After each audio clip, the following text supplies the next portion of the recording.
वंदे मातरम। आज आप देख रहे होंगे कि हमारे देश में जो खाड़ी देशों में लगातार युद्ध की स्थिति बनी हुई है, जिसके कारण जो है भारत में कई चीज़ों की आपूर्ति जो है बहुत कम हो पा रही है। और ऐसी स्थिति में जो है हमारे देश के माननीय प्रधानमंत्री मोदी जी ने जो है सभी भारतवासियों से कुछ अपील की है, जिसमें आपने देखा है कि सोना ना खरीदने की अपील उनकी सबसे पहले है। और साथ ही साथ जो है खाद्य तेलों का जो है कम से कम कंजम्पशन हो, कम से कम उपभोग हो, इस पर भी जो है उन्होंने बाकायदा जो है अपना निवेदन किया है, अपना आग्रह प्रकट किया है सभी भारतीयों से। दोस्तों, यद्यपि हम सभी भारतीय जो है भारत की हर समस्या में अपने प्रधानमंत्री जी के साथ खड़े रहते हैं और इसमें भी खड़े रहेंगे और उनकी अपील का हम सभी मिलकर के पालन करेंगे, परंतु मेरा कुछ प्रश्न है, क्या ये उत्तरदायित्व तो हम मात्र जनता का है या इसमें वो नेता नगरी भी शामिल होंगे या प्रधानमंत्री स्वयं शामिल होंगे और उनके लोकसभा और राज्यसभा के जो 545 लगभग 700 साढ़े 700 के आसपास लोकसभा राज्यसभा की जो सीटें हैं उस पे जिस तरीके से वेतन भत्ता और बहुत सारी चीज़ें फ्री ऑफ कास्ट उपलब्ध कराई जाती हैं, क्या उसमें भी कटौती होगी? क्योंकि देश आर्थिक संकट से जूझ रहा है और भारत को बहुत ही किफ़ायती तरीके से चलाना है।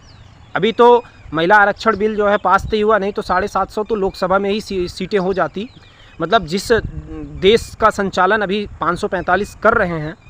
वो फिर 700 साढ़े 700 के आसपास सांसद करते और लगभग जो है आधा जितना अभी खर्चा हो रहा उसका आधा खर्चा यानी 1.5 गुना खर्चा हमारा बढ़ जाता। इस स्थिति में तो मैं ये चाहता हूँ कि मोदी जी कृपया करके आप जो है नेताओं की पेंशन पहले बंद कर दीजिए, क्योंकि लगभग सभी की पेंशन बंद हो गई है। तो ये फिर नेता दोहरी तेहरी जो है पेंशन ले रहे हैं, इस पर भी जो है आपको विचार विमर्श करना चाहिए और सभी लोग जो है इस पर आपका साथ दें, मैं ऐसी भी उम्मीद करता हूँ। और वैसे भी आप राष्ट्रवादी हैं और आपकी पार्टी भी राष्ट्रवादी है ना? तो इस पर जो है आप ध्यान दीजिए कि जो है नेताओं की पेंशन बंद कीजिए, पहला काम करिए आप। और उसके बाद दूसरा काम करिए कि भारत में गौहत्या बंद कर दीजिए। संपूर्ण भारत में जितनी गौहत्या होती है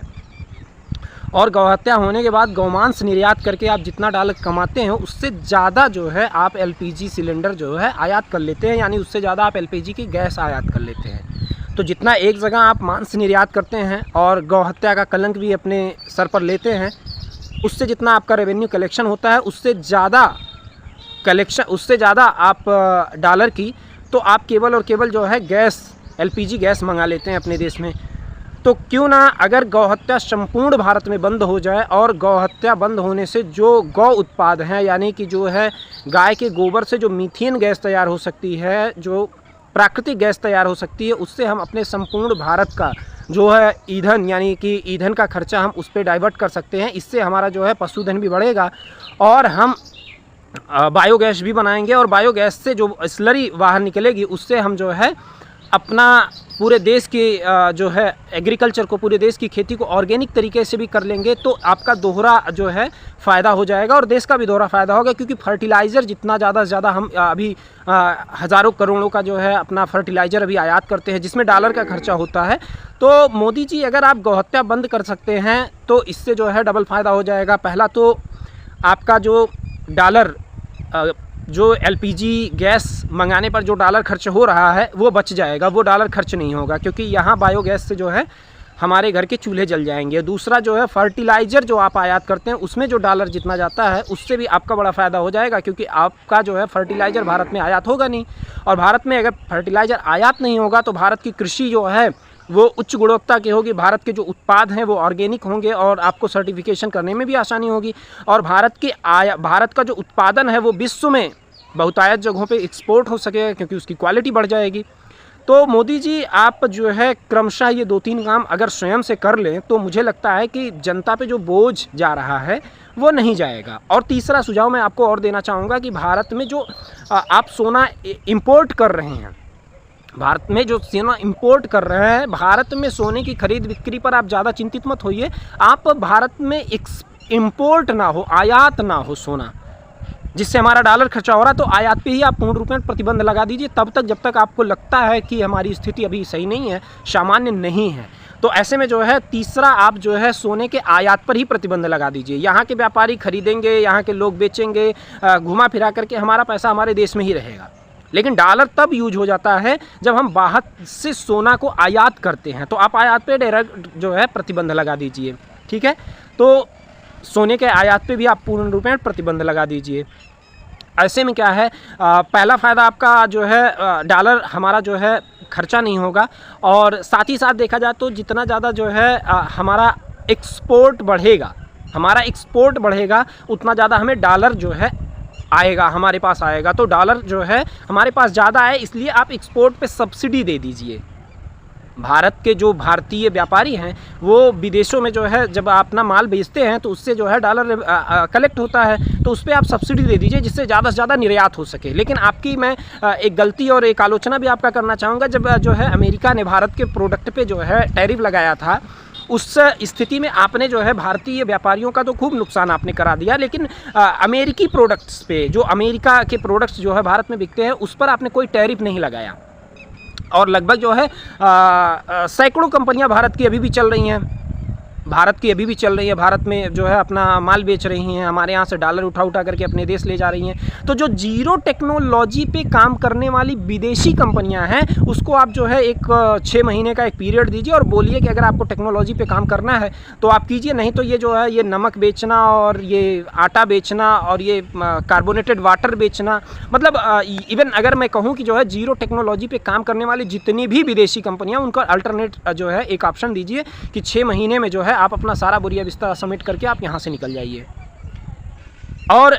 भारत के जो व्यापारी हैं उनको जो है आप प्राथमिकता दीजिए, उनको आप सहूलियत दीजिए और उनके निर्यात पर आप जो है सब्सिडी दीजिए। ऐसी कुछ नीतियों में बदलाव कीजिए। भारत में विदेशी कंपनियों का भरमार होता चला जा रहा है और आप ईज़ ऑफ डूइंग बिजनेस की रैंकिंग बढ़ाने के चक्कर में जो है आप विदेशियों को बहुत ज़्यादा से ज़्यादा जो है आप यहाँ मंगा करके जो है भर ले रहे हैं। और एक सबसे बड़ी बात जो है, अभी आपने जो कहा था कि खाद्य तेलों का जो है कम से कम उपभोग कीजिए, बहुत अच्छी बात है, क्योंकि खाद्य तेलों का उपभोग अगर कम होगा तो भारत में लोग स्वस्थ होंगे और भारत में जो है हार्ट अटैक की जो है समस्याएं कम हो जाएंगी। मैं आपसे एक चीज़ बोलना चाहूँगा, भारत में जो पाम ऑयल जो है ज़्यादा से ज़्यादा इंपोर्ट होता है, उस पर भी आप 100% जो है वो पूरी तरीके से बैन कर दीजिए। जितना भी पाम ऑयल भारत में आता है ना, उस पाम ऑयल से भारत के किसानों का जो है, जो भारत के किसान हैं उनको उचित मूल्य नहीं मिल पाता है, और भारत में उचित मूल्य किसानों को नहीं होता, इसलिए वो तिलहन की फसलें करते नहीं हैं। क्योंकि जो तेल हमारे यहाँ जो है, हमारे यहाँ के जो है सरसों का तेल हुआ, मूंगफली का तेल हुआ, तिल का तेल हुआ, इसको उत्पादन करने में जितना कास्ट लगता है उससे सस्ते में जो है विदेशों से आप जो है वो मंगा लेते हैं पाम ऑयल। और सस्ते में जब पाम ऑयल आकर के मार्केट में भर जाता है तो फिर वो देश जो किसानों का जो है हमारा शुद्ध देशी जो है तेल है, उसका जो है रेट हाई होने के कारण और पाम ऑयल जो है सस्ता होने के कारण भारतीय किसानों को उनका मूल्य नहीं मिल पाता। इसलिए आप जो है पाम ऑयल पर भी अगर जो है पूर्ण रूप में प्रतिबंध लगा दें तो ज़्यादा अच्छा होगा। तो इसलिए मैं आपसे निवेदन करना चाहूँगा, ये जो वीआईपी कल्चर आप जो है चला रहे हैं, है ना, नेताओं के जो है काफ़िले 40-40 गाड़ियों के काफ़िले चल रहे हैं, इस पर भी जो है थोड़ा सा अंकुश लगाइए। और इनका जो है वेतन भत्ता ये सब जो है बहुत ज़्यादा जो दिया जा रहा है, यहाँ तक कि कॉलिंग के लिए भी जो है, टेलीफोन के लिए जो है आपका जो भत्ता दिया जाता है वो भी बहुत ज़्यादा है। 300-400 रुपये में जो है एक सामान्य व्यक्ति पूरे महीने पर फ्री आपकास्ट बात कर लेता है, पूरे महीने बात करता है 300-400 रुपये के पैक में। लेकिन जो है हज़ारों रुपये का जो है टेलीफोन जो है खर्चा दिया जाता है। तो इस तरीके से बहुत सारे ऐसी चीज़ें हैं जिस पे हमारे जो है राष्ट्रवादी नेताओं को सामने आना चाहिए और इस पर विचार विमर्श करना चाहिए। और भारत अगर देश जो है इस समय संकट में है तो अपने इस संकट की घड़ी में अपने देश का साथ देना चाहिए। और मैं चाहूँगा कि जो है सामान्य जनता जो है कई बार जो है आपके साथ खड़ी रही है और इस बार भी खड़ी रहेगी, नो डाउट। और मैं उम्मीद करता हूँ सारी जनता आपके साथ रहे, आपके सुझावों को माने, आपके आदेशों का पालन करे और आपके बताए गए जो है सुझावों को 100% पालन करें। लेकिन मैं आपसे एक निवेदन करना चाहूँगा, जीरो टेक्नोलॉजी के क्षेत्र में जो भी विदेशी कंपनियां काम कर रही हैं उनको जो है भारत से बाहर कीजिए और गौमांस का निर्यात पूर्ण रूपेण जो है प्रतिबंधित कीजिए। गौहत्या संपूर्ण भारत में बंद कीजिए, क्योंकि आप ही कह रहे हैं कि आपको जो है गैस परचेजिंग करने के लिए जो है बहुत ज़्यादा, और यहाँ तक कि डीजल और पेट्रोल को भी जो है सीएनजी पे चलाया जा सकता है, मीथेन गैस पे जो है ट्रांसपोर्ट किया जा सकता है, ट्रांसफ़र किया जा सकता है। तो ऐसे में हमारे वाहन भी जो है चल सकते हैं गोबर के गैस से। तो ऐसी स्थिति में जो है आप जब गायों की हत्या करवा रहे हैं, लाइसेंस दे रहे हैं, गायों की हत्या करने वाली मशीनों पर जब आप सब्सिडी दे रहे हैं, तो ऐसी स्थिति में मेरे मन में एक नैतिक प्रश्न आता है कि मैं आपकी बातों पर और आपकी जो है मांगों पर जनता का समर्थन लूँ या आपके विचारों का विरोध करूं, क्योंकि आप खुद उन चिन्हों पे नहीं चल रहे हैं। आपकी नीतियां ऐसी नहीं हैं जो देश के भले के लिए हो। यद्यपि मैं सभी की बात नहीं कर रहा हूं, लेकिन गौहत्या के विषय पे जिस तरीके से आपने जो है अभी तक काम किया है, आप गौमांस निर्यात कर रहे हैं, भारत माता के जो है सर पे पूरी तरीके से कलंक एक तरीके से है। तो आप संपूर्ण भारत में गौहत्या बंद कीजिए, गौमांस का निर्यात बंद कीजिए, सोने का आयात ही पूरी तरीके से बंद कर दीजिए, आप निर्यात पर अच्छी खासी सब्सिडी दीजिए और आप वाहनों को जो है सीएनजी पे ज़्यादा से ज़्यादा ट्रांसफ़र करने का प्रयास चलाइए। डीजल पेट्रोल का कंजम्पशन कम हो, मीथेन गैस से जो है हम अपने वाहनों को चला सकें, ऐसा जो है हमें विकल्प सोचने की ज़रूरत है। और इन्हीं मांगों के साथ मैं आपके सुझाव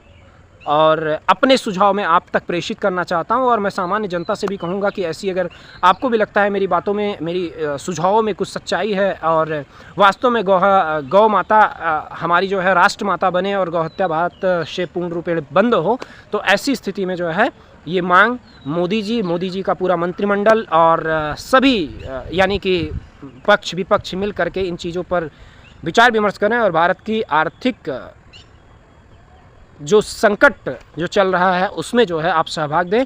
इन्हीं बातों के साथ मैं अपनी बातों को विराम दूंगा और मैं उम्मीद करता हूं कि जल्द भारत से गौ माता की हत्या का कलंक मिटेगा। जय हिंद, वंदे मातरम, जय गौ माता।